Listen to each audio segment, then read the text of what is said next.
So I'm curious about how you feng shui for yourself and your family. What are the most important things for you in your house, in your life, in your bedroom, in your living room? What are like top two or three things that you absolutely have to have always sort of maintain Mm. for yourself? Yeah. So Aaron and I currently have a couple different spaces I'd probably speak to. The first one is our home, and the Mm-hmm. second one is place of work. So for me, the first thing that I always do is I set up the home on an energetic level first, meaning from the first day that I get into a space, I want to make sure that we have everything we need on this energetic level Yeah. to support manifesting our intentions, make sure we sleep, make sure we're happy, make sure that we have the help that we need, make sure there's flow. And all of that to me starts with intention.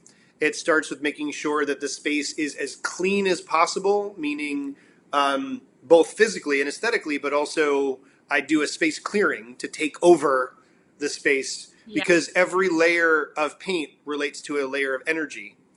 And so there might be something funky that went on before I moved in there. And if there was something good, then it's allowed to stay and be something that's supportive to our lives. But Yeah. if not, I don't want it to, it doesn't have to go home, but it can't stay here, you know? Hmm.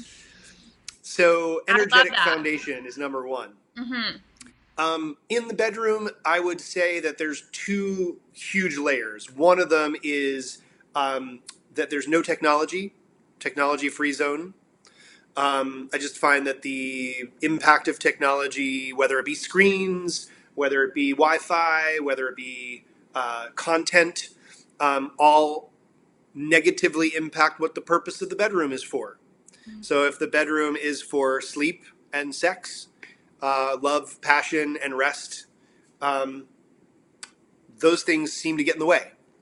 Yeah. So technology free zone, and then really like nurturing environment. Like we want to make sure our bed feels really good to be on. That if Hmm. we are spooning, my arm isn't going to get cut off and be numb all night. Yeah. So like things like the pillow top or things that are related to sheets and things like that are important to us.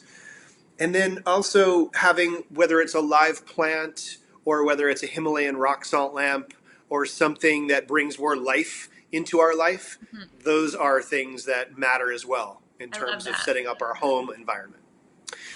Work, I would just simply say make sure my desk is in a position where I feel empowered Mm. and make sure that there is some kind of flow of opportunity, like a fountain or something that, help bring the energy into a space. Um, and then, if I was going to go part three, I'd say some symbol of wealth or growth or abundance Yeah. to help with what the intention is, because that's the point of the business as opposed to philanthropy and charity. Totally. Yeah. Yeah. What's your favorite symbol of prosperity? Is it like the Chinese frog with a coin in his mouth? Is it like a money tree? Like what's your favorite? Is it like the framed $1 bill, like the first dollar you make in business? Like what is it for you that's like your favorite? Yeah, all those are great. I mean, I'll tell you the one that I have, and I'll tell you the one that I want. Okay. So the one that I have that I love is a pretty substantial sized geode of purple amethyst. Mm. Um, being, connected to designers and energy people out here, there was a friend who was going to a gem show, and we charged them this interior design firm out in Los Angeles. Hmm. One of the guys was taking a feng shui class of mine and offered to go and pick something up for me. And so I said, hey, we'd love to have this type of thing in our home. And he Yeah. picked a beautiful piece, and it's just stayed with us in the last three homes that we've lived in. So to me, looking at that nature really makes a huge difference. Although, That. certainly a frog with a Chinese coin or a bamboo plant or, money tree or something Yeah. like that, or a actual piece of money are all great feng shui cures for someone.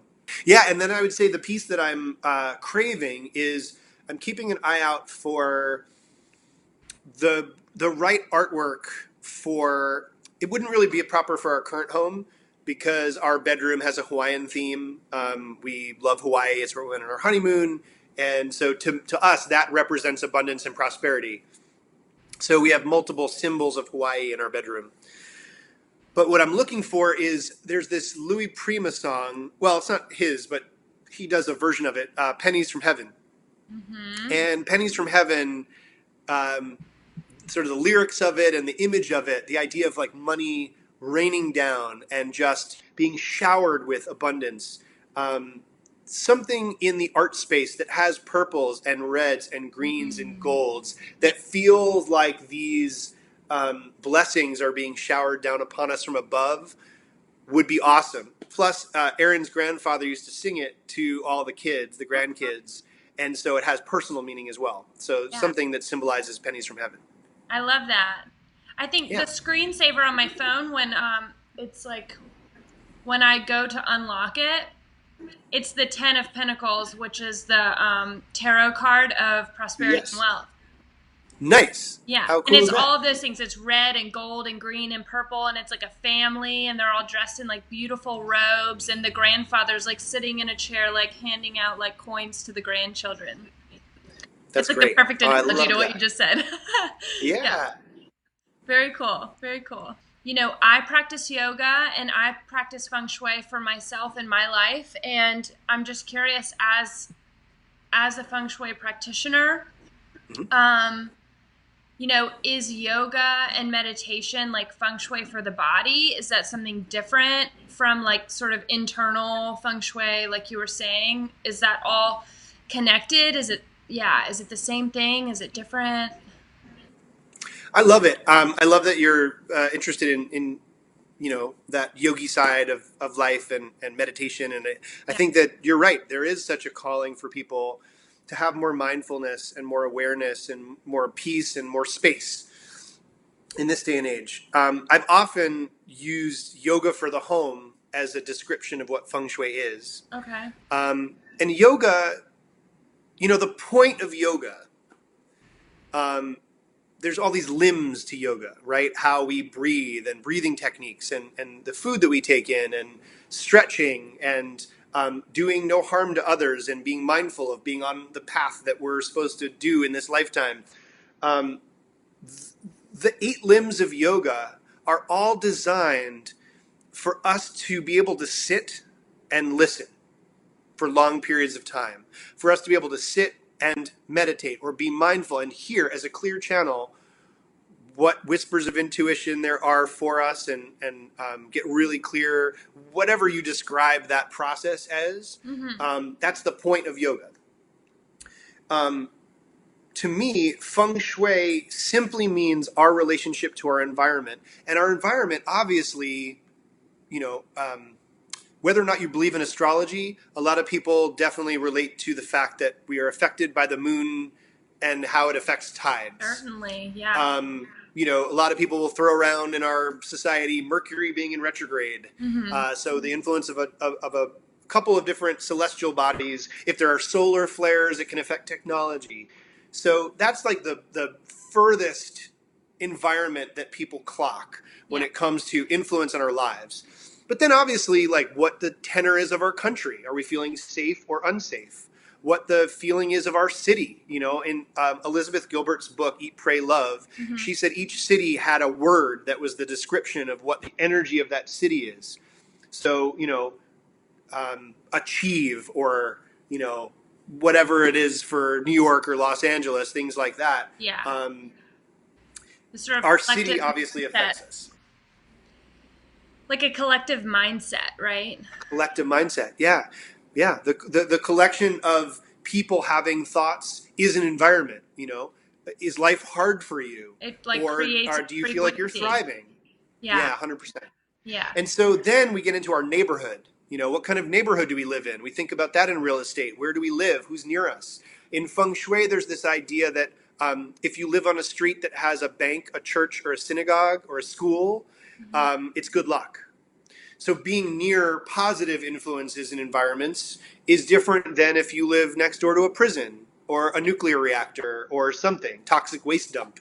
Sure. So our environment just outside where we live matters. Then the walk up to our home, then the front door, then the layers inside the home, So the many artwork, the layers. furniture, the places we spend the most time. Yeah. And then we get to where we spend the most time. And we spend the most time, you and I, in this shell, this flesh suit, this body that we've, Yeah. if you believe in such things, to have chosen to manifest as. And so we're in this environment, and what we wear outside, what we wear underneath, jewelry, tattoos, underwear, things like that. Then we move into inside, our thoughts and the people we spend time with, the energy Oh, that I we're in, love and it. our nutrition, and Hmm. all of it's connected.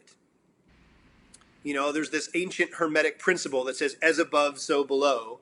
And so I feel like there's a similar thing that as within, so without, Yeah. and as without, so within. So our environment affects us, outside in, and our whole environment we cultivate inside out expresses itself. I can't imagine a better response. Amazing, Thanks. Ariel. Amazing. Love Thanks. it. Um, yeah, that's a wrap. No, I'm just kidding. Cool. Oh, cool. Well, I have some stuff for you if I can Okay, jump shoot, in shoot. and do Yeah, some of I'm that. ready. Have you ever been in a space? I'm just going to put you on the hot seat for a minute. Have you ever been in a space that felt cursed? Totally. Yeah. So, tell me more. Like, what is that? What was So that like? I'll just say like as an overarching theme, and like definitely realtors and real estate agents I know will relate to this because we go into old vacant properties. We're sometimes meeting people we've never met before. We're going like on a day-to-day basis. I'm walking into a space I've never been into before. I'm super, super sensitive energetically to space. And Mm, that's a wonderful thing because I know for me, like my office and my house, like I know where I can never live, like immediately. Like I know, like it saves me a lot of heartache because I don't end up in bad situations, because I can really like yeah, sense, like, yeah. shouldn't be here. But a lot of times I have to go into spaces, and I've gone into like a handful of places where I wasn't even alone, but it felt like there were other people in the space, like physical, real people, not ghosts, but Yeah. and I felt like it was so vacant. I just felt like it didn't matter if we moved stuff in and we totally transformed. Like there was something energetically really wrong with the space.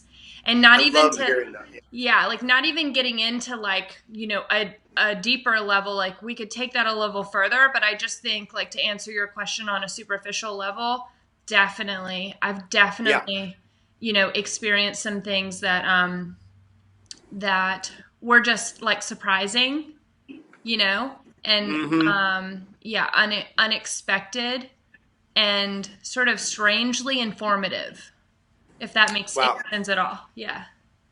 Informative as to why it's not selling, informative as to what happened there before, informative as to what you'd have to do in order to make it work or why you don't want to. Like, what do you mean by informative? Yeah. I mean, I think it's just like it might as well for me because I have a sensibility about these things. Like for me, it might as well have a shining, like bright red light saying, do not come in here. You know what I mean? Like, Yeah. it just Yeah, yeah, for sure. informed me like Yeah. it's just not a good place for me to be, and sometimes Yep. I still continue like, and I just make sure people are in there with trepidation. And sometimes I'm like, I'm not going back there, Right. Yeah. Smart. Yeah. Um, would you say that you are a rule follower or a risk taker? And based on that, how do you embody that characteristic into your designs? Purple sofas. But I would say so which one would you say you relate more to? risk taker for sure. Risk taker. Awesome. Um, cool. So when you are risk taking, is there any place for rules? Like, do you need to learn them so you can break them? Oh, Or are you like, screw all rules, anything's possible? Like, how do you work? absolutely. One thing I learned that I'll never forget in art history in college, I have a fine arts background as well. I didn't mention that before, but I studied painters and people who did painting and drawing and sculpture. And in art history, I'll never forget, I learned that Pablo Picasso, he drew the human form and did figure drawing for like 25 years, maybe 30 years before he ever even like came up with cubism. Before the whole Dada thing happened as far as art history goes. So, I'll never forget that. That was a huge lesson for me, that you have to learn all the rules and you have to like follow them and deeply consider them in a serious way before you can really break them. Otherwise, Sure. you just won't be successful. That's my belief.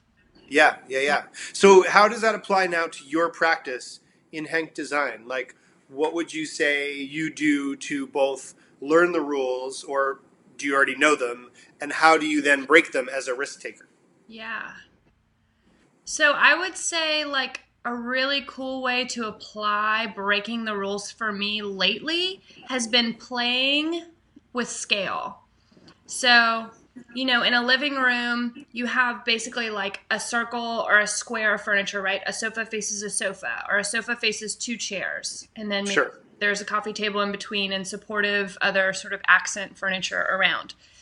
Um, Yeah. in Feng Shui, as a rule, you don't want more than 10 to 12 feet between the sofa and the chairs, because it's too far away to Feels really like to connect. Yeah. to connect. Yeah, because you're too removed. So, while I wouldn't break that rule, I would play with like the scale of the furniture, right? So maybe like the two chairs are like really big chunky chairs, and then the Mm-hmm. sofa is kind of an average medium sized sofa, and then you can do like a really Got big it. rug, and the rug can Yeah. expand beyond the 10 to 12 feet and really be this like protective barrier around the furniture. So it's really playing with the scale, and you have to think about the size of the adjacent wall, or the height of the ceiling, and you have to get into like knowing even the scale of like the trim, like the baseboard, Yeah. like you Yeah. can, if you have a really big space and I'm updating furniture to play with the scale, maybe we update like the trim to make it really big, like a foot high trim, or something really cool Yeah. like that, to just play with scale. That's awesome. I love it. It's almost Alice in Wonderlandy. It's like eat, Yeah.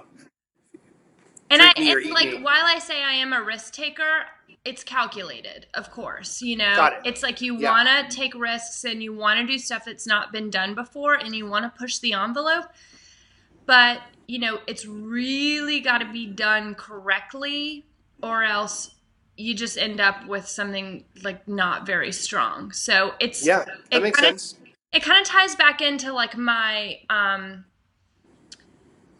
inspiration from fashion, because if you see what walks down the catwalk, there's gallery pieces, there's pieces that, your typical 45-year-old woman is not going to wear down the street. And then you have these like grand like statement pieces that Kim Kardashian can wear on the red carpet.